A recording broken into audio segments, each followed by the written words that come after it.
Le chef de l'armée zimbabwéenne a dénoncé lundi l'éviction du vice-président du pays et réclamé la fin de ce qu'il a qualifié de purge au sein du parti présidentiel, la ZANU-PF.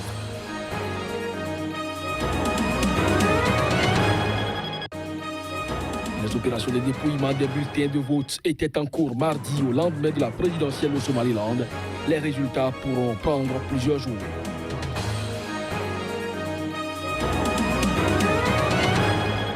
Un calme précaire règne lundi dans les quartiers ouest du Bangui, capitale de la Centrafrique, après des violences qui ont fait au moins 7 morts et plus de 20 blessés, première violence depuis 2007.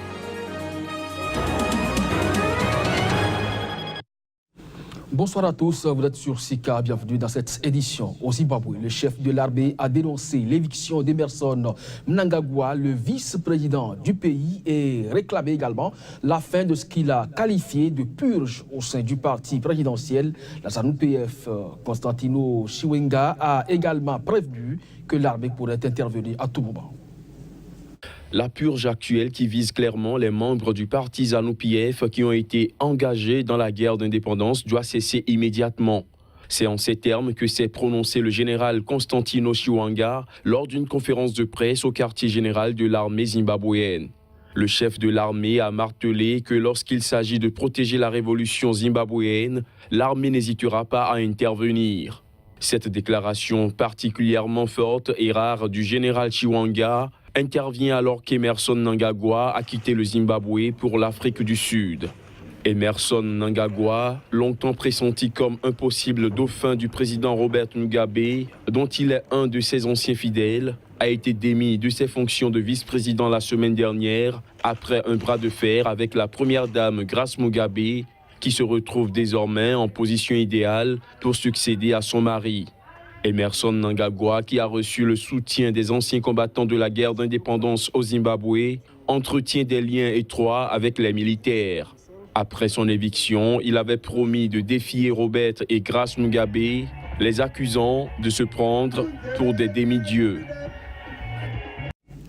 En Afrique du Sud, le ton monte au sein de l'ANC au fur et à mesure que l'on approche du congrès électif du parti prévu en décembre. Ce lundi, à Soweto, le vice-président sud-africain Cyril Ramaphosa, potentiel successeur de Jacob Zuma, a déclaré aux partisans que le manque de leadership au sein de l'ANC sous l'actuel président leur a coûté cher. Il leur a également fait savoir que c'est à eux que revient donc la responsabilité de corriger cette situation lors du prochain congrès électif du parti. On écoute un extrait des propos de Cyril Ramaphosa, vice-président sud-africain.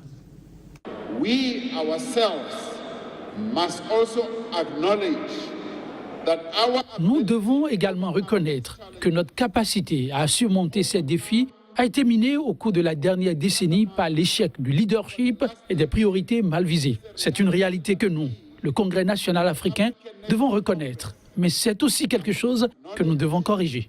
But it is also something that we've got to correct. State capture has definitely... Que les gens le veuillent ou non, la capture de l'État a certainement eu un impact très négatif sur l'économie de notre pays.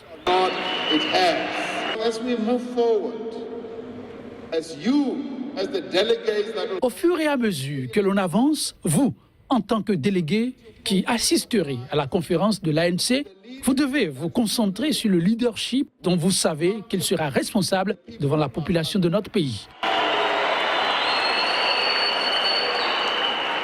Vous devez concentrer votre attention sur un leadership qui, vous le savez, ne sera pas arrogant, mais un leadership qui vous servira, vous, les gens de notre pays. Leadership which will serve you, the people of our country. Les opérations de dépouillement des bulletins de vote étaient en cours mardi au lendemain de l'élection présidentielle dans la République autoproclamée du Somaliland. Une élection dont les résultats définitifs ne sont du moins attendus avant plusieurs jours, a-t-on appris de sources officielles. Reportage.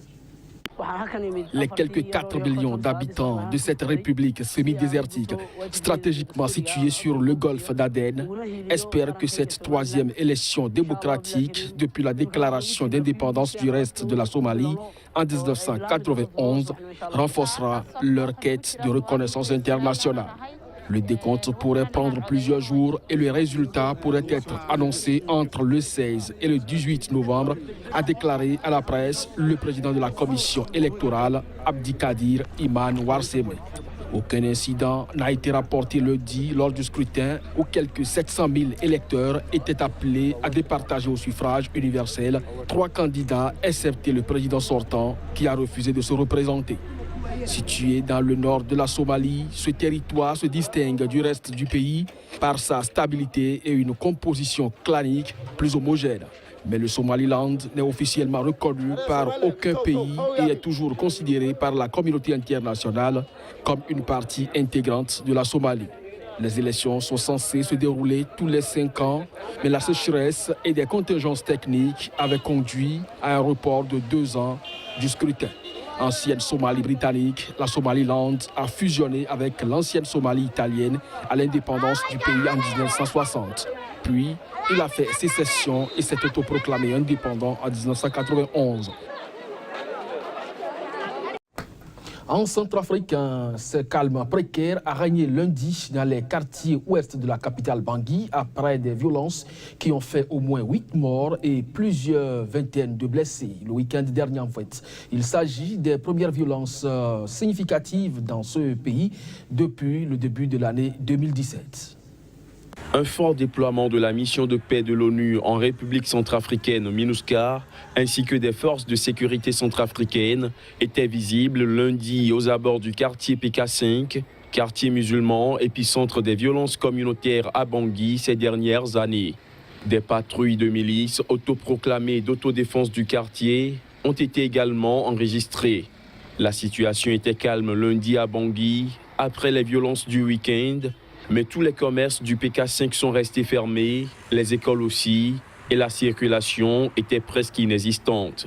Le cardinal Dieudonné Zapalanga, figure religieuse importante de Centrafrique, a lancé lundi un appel à la retenue et à la raison dans une vidéo publiée sur l'Internet, exhortant les populations à être responsables. Samedi soir, 2 individus ont lancé une grenade dans un café de la capitale, faisant au moins 4 morts selon un bilan officiel et plus de 20 blessés.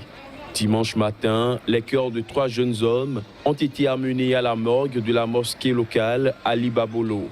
Tous les 3 auraient été tués dans la nuit en représailles de l'attaque. Le 4e forum international sur la paix et la sécurité en Afrique s'est ouvert lundi à Dakar. Il s'agit d'une rencontre de 2 jours durant lesquels les acteurs de la sécurité du continent et les partenaires extérieurs se pencheront sur les défis sécuritaires en Afrique. Cette 4e édition a vu la présence des présidents maliens et rwandais aux côtés de leur homologue sénégalais Macky Sall. Elle a également connu la participation du ministre des Armées de la France. Reportage Tchèque Berthe. Ce forum de Dakar sur la paix et la sécurité est devenu une tradition.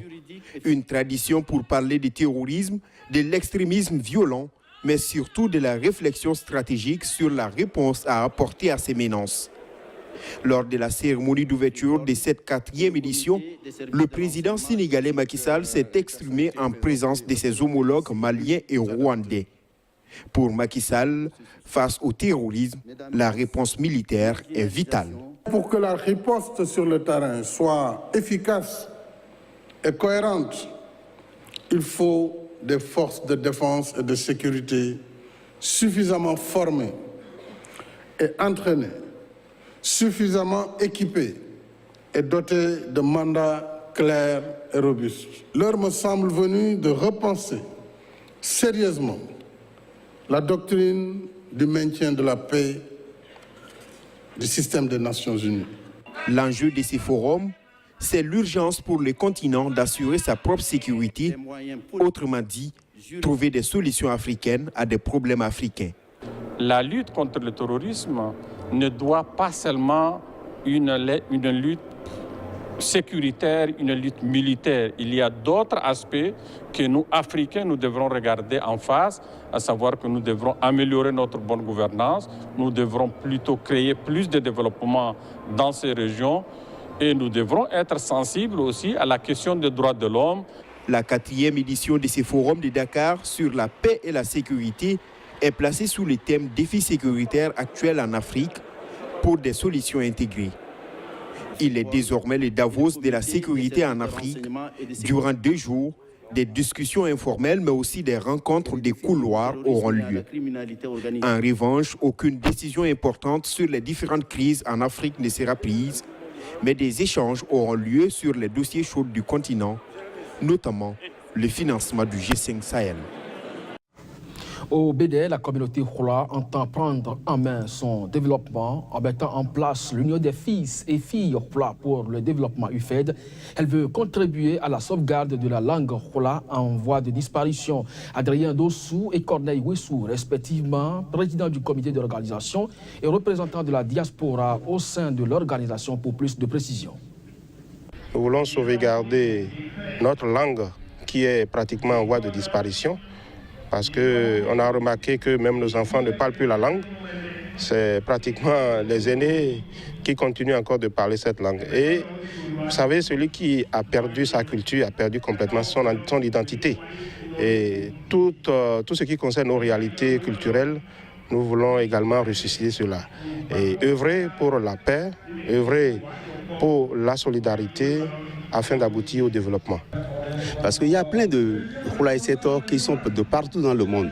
Donc si ils m'ont désigné, c'est pouvoir rassembler tout ce monde-là et se réunir autour du même creuset pour pouvoir faire valoriser notre culture, notre langue sur le plan international et national. C'est à nous, les représentants du diaspora et nous tous qui sommes là-bas, qui allons nous battre pour trouver des financements, pour trouver des aides qui vont venir pouvoir aider notre communauté. Coopération militaire renforcée au sein de l'Union européenne. 23 pays de l'organisation ont affiché lundi leur intention de s'engager dans cette action, ceci avec des objectifs et projets ambitieux pour relancer l'Europe de la défense. Les images. Au total, 20 engagements seront signés pour développer des programmes d'armement ou encore faciliter la mise sur pied d'opérations extérieures. À Bruxelles, les ministres de la Défense et des Affaires étrangères des 23 États membres qui participeront à cette coopération structurée permanente ont donc notifié leur détermination. Je vous ai regardé signer quelque chose qu'il y a juste 1 an. La plupart d'entre nous et la plupart du reste du monde considéraient impossible à accomplir. Alors, je reçois cette notification avec beaucoup de satisfaction, mais aussi avec un grand sens de responsabilité. Ceci est le début d'un travail commun. 23 États membres qui s'engagent à la fois sur les capacités et sur les étapes opérationnelles est quelque chose d'important. Nous sommes résolument en train de réaliser un moment historique dans la défense européenne. Depuis l'échec de la mise en place d'une communauté européenne de défense il y a 60 ans, les Européens n'ont jamais réussi à avancer dans ce domaine.